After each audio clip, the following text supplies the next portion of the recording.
housing and shelter. Now, this is what I know most Jamaicans want to hear about. Now, as was said before by Leela,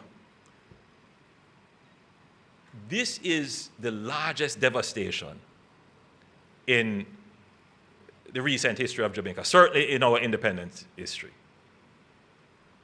No government has ever had to deal with the magnitude of this kind of devastation. $8.6 billion, 8.8. So, you know, we had estimated in the first tabletop assessment 6 to 8, but the recent rapid assessment done, which is called the grade assessment, you are now saying it's $8.8 billion. And again, we are saying that that is conservative. And as the final PIOJ is in charge of doing the final assessment, we'll get what that figure is. Now, I know when the country hears 8.8 billion US dollars, there are those who may say, boy, this is the reggae boys match all over again. No, there's victory inside. There's hope, there's victory inside, there's victory inside, yes. Not all of that $8.8 billion, or whatever it may end up being when the final assessment is done, is on the account of the government. A large part of that would be private assets that have been destroyed. The hotels, the we've seen some farms destroyed, manufacturing, private homes. Some of these are insured. So there is likely to be an inflow of insurance resources to treat with those.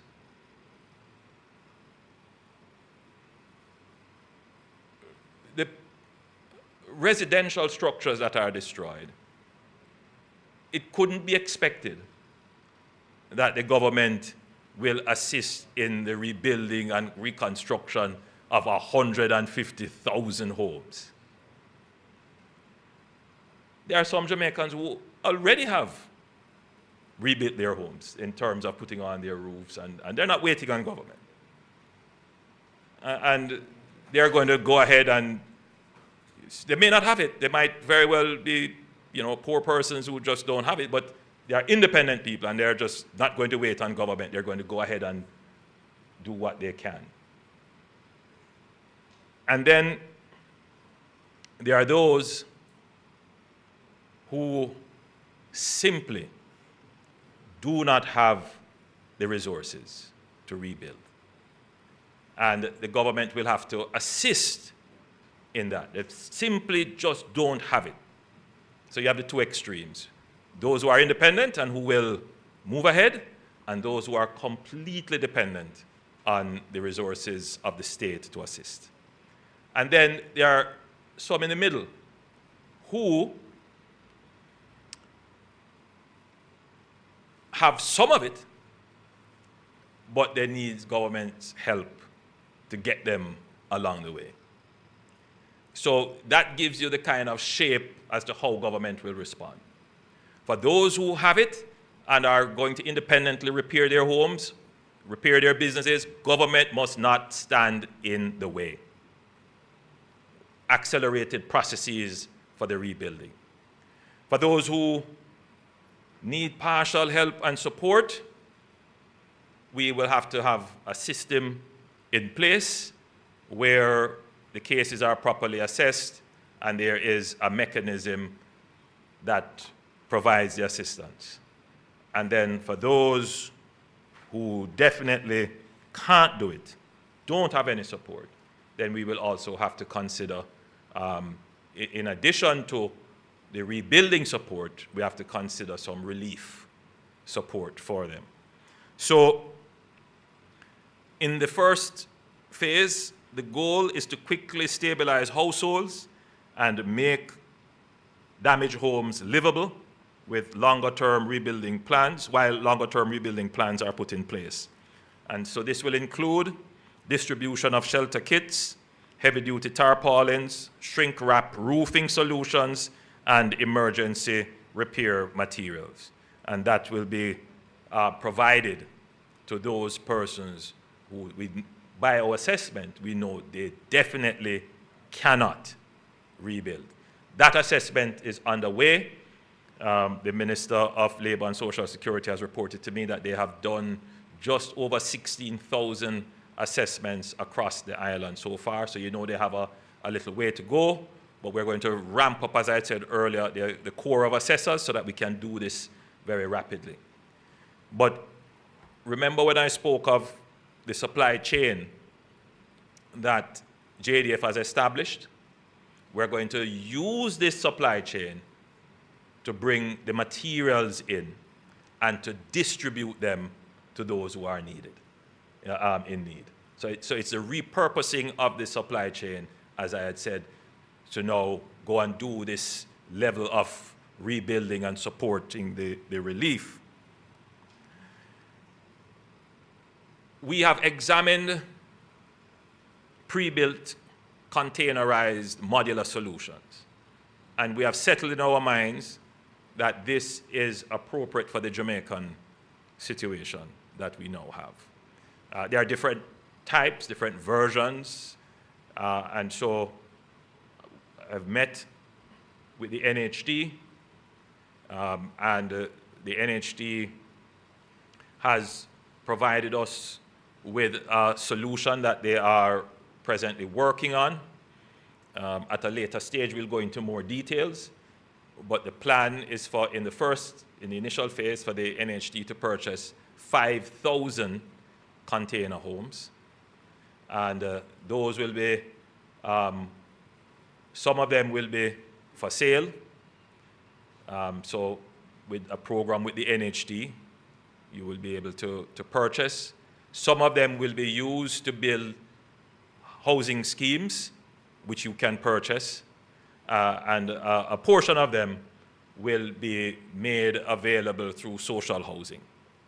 The government itself will also be purchasing some of these containerized housing solutions, which will be made available through the social housing modality. So effectively, we have to do a rapid deployment of housing solutions. And the easiest way to do this is to use the containerized solutions. They do take some time to arrive in Jamaica. There's just certainly not the quantity to make an impact.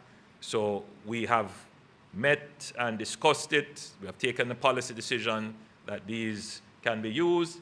And so the process of acquiring them through the procurement process, they have been given the approval to move ahead with that. So that should start in short order. You know, we are not going to get them here for Christmas. I just have to be frank with everybody. But we should start to see some coming in by late January. And those that come in initially, we are going to be looking at the worst cases assessed to make them available. For Christmas and for the initial stages, we're going to have to try to do the shelter repair kits, the heavy-duty tarpaulins, and those kinds of solutions, in addition to the rebuilding, the actual putting on roofs and so forth, as much of that as we can in the coming weeks leading up to Christmas. But the containerized solution does take some time. The shipping is between 30 to 90 days, just that alone. Then there is some procurement and other administrative and bureaucratic things that might take up the time. So we're really trying to cut it as quickly as possible, as short as possible. But even with the best efforts, there may be some challenges. Yes, the government will give rebuilding grants. I cannot say how much those will be or the categories right now. I mean, we have decided on the category. The burial framework will apply: minor, moderate, and severe. but that needs an assessment. And so that's what is kind of holding us up, why we can't pay yet. Now, we're not going to wait until we have assessed every single house, but we do need to reach a critical threshold where we begin to see how the damage is stacking up from a statistical point of view. So we know how much to allocate for minor repairs, how much to allocate for moderate repairs, and how much to allocate for severe. And we actually need the report so that we can establish the threshold. What exactly is minor? What exactly is moderate? And what exactly range is severe? So we're not yet at that threshold. I suspect by the time we reach 30,000 assessments, you would start to see the kind of repetitive nature of the damage, and so you can establish what the thresholds are. So we should get to 30,000 very, very soon, based upon the work that ODPEM is doing in expanding its core and coordinating, and the work already being done by the Ministry of Labor and Social Security.